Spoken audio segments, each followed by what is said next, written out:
Hi, I'm Roberta Fernandez, your personal and professional development consultant and your ability activator. Today, I'm going to spend a little more time with you talking about Daniel Goleman's emotional intelligence standard. And I'm going to put up a picture here so that you can see as we walk through this. Goleman is infamous for his research and his really early introduction on this concept of emotional intelligence. And emotional intelligence, I believe, is one of the key factors of success.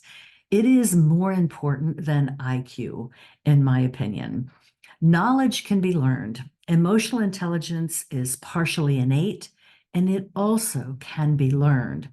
When we look at our interactions, and I mean all kinds of interactions, whether it be employee to employee, boss to employee, salesperson to client or customer, all interactions involve some level of emotional intelligence.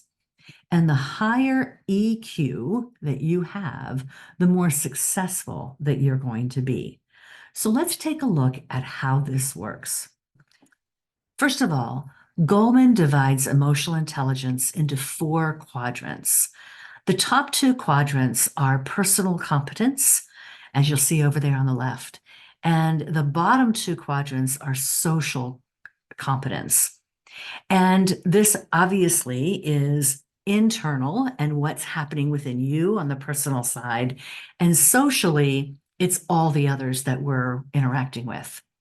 At the top of the chart, you'll see two more columns, what I see and what I do. So we can look at personal competence with the what I see and social competence with the what I see, and the same for the what I do. So let's break them down. We'll start at the top left corner.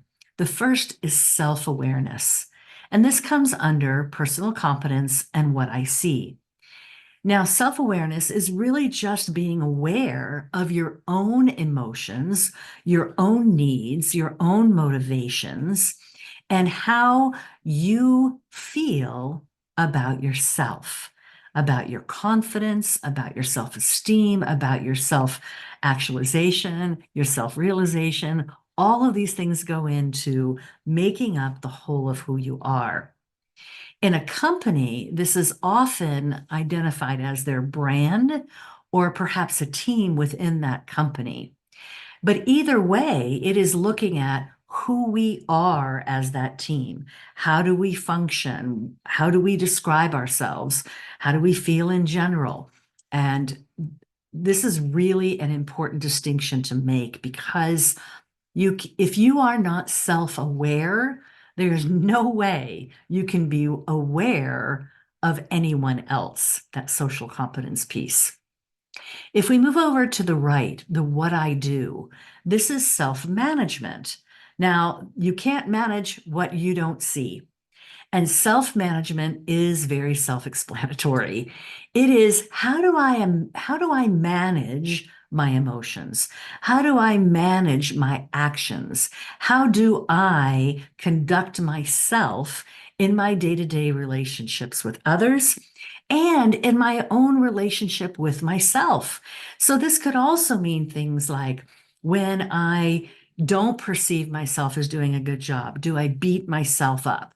Those are the kinds of things that I'm talking about. If I'm angry and I'm self-aware that I'm angry, I'm perceiving something's not fair, what do I do about that anger? Do I stuff it? Do I not talk about it? Do I wait till I'm calmed down and then have a plan of action for how to resolve that issue that's made me perceive it as so unfair? So the what I see and the what I do, those are the two personal competencies. If we move down to the bottom of the chart, now we're talking about social competence. The first item on the left, the what I see, is social awareness. This is my ability to say, what is it like to be or feel in that other person's shoes? What is it like as them as an individual, culturally? It takes in a lot of things. So it's the same things that we're looking at in ourselves, but we're noticing that in other people or other cultures or other companies that we might be working with. If we move over to the right on the what I do, then we get into relationship management. How am I then managing my actions with that other person and with that other company? And what does that look like? How is it bonding our relationship together? How am I acting in that relationship? Am I following up? Am I understanding and really listening to what their needs are? Am I trying to put myself in their shoes so that then I can form a better relationship with them? Basically, in this fourth quadrant in that lower right, all three of those other components feed in to this particular square. A lot of companies have relationship management and they consider themselves very good at this. The problem with a lot of companies is that they're not self-aware. And when you take that out of the picture, it leaves a really big gap in our ability to effectively manage relationships. And you can see that this affects every single thing that we do. Now, emotional intelligence is also about fusion because these things don't stand on their own and they all come from various aspects of our life. And I mean personally and professionally. So if we look at this chart, emotional intelligence is a fusion. We have emotion, cognition, and behavior. And emotion at the top is what you were basically taught growing up. We are actually starting to teach our children what emotions are. I mentioned earlier what anger is, that language of emotion. What is anger trying to tell you? It's trying to tell you that you perceive something to be unfair. And this is really important because all emotions are meant to be resolved. If we don't know what they mean, what our minds are trying to tell us that we're feeling, and basically an emotion is really just a sign, a signal that we're not getting what we need or what we want. All emotions are good, by the way, and that's also important. We're taught, for example, anger is bad. Anger in and of itself is not bad. It's just saying, hey, I'm perceiving something's not fair. What's sometimes negative, a negative connotation of anger is how we're expressing it. And that goes back to that what do I do part, that self-management. If I'm angry and I take a moment before I react and I think about what is it that I'm perceiving as unfair and what are my abilities to resolve it, then I am positively self-managing that self-awareness I've just had. But emotions are really what we're taught growing up. And the basic point of this is that many of us weren't taught what emotions mean. And so in another broadcast, I'm going to do a deeper dive into some basic emotions so that you can have a better understanding of it. Cognition is the knowledge that we pick up through school learning.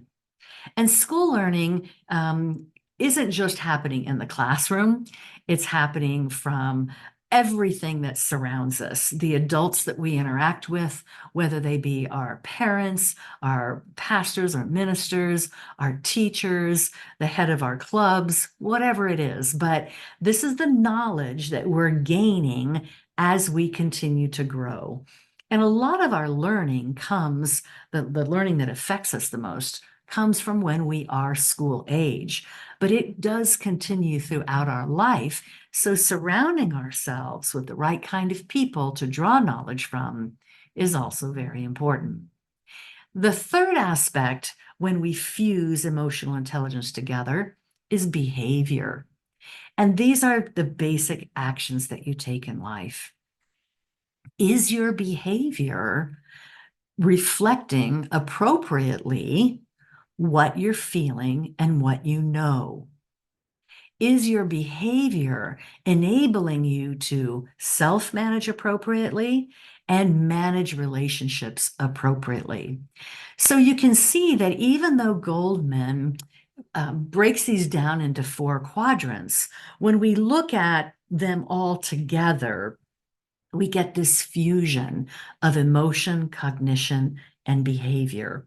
And all of these aspects involves us as individuals and us in that relationship socially with the people that we interact.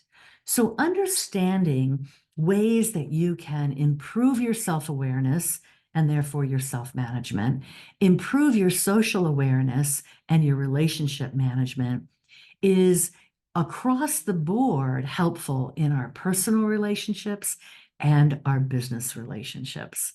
And if you have any questions about how to apply this learning to you personally or your organization, please feel free to reach out. I'm Roberta Fernandez, your ability activator.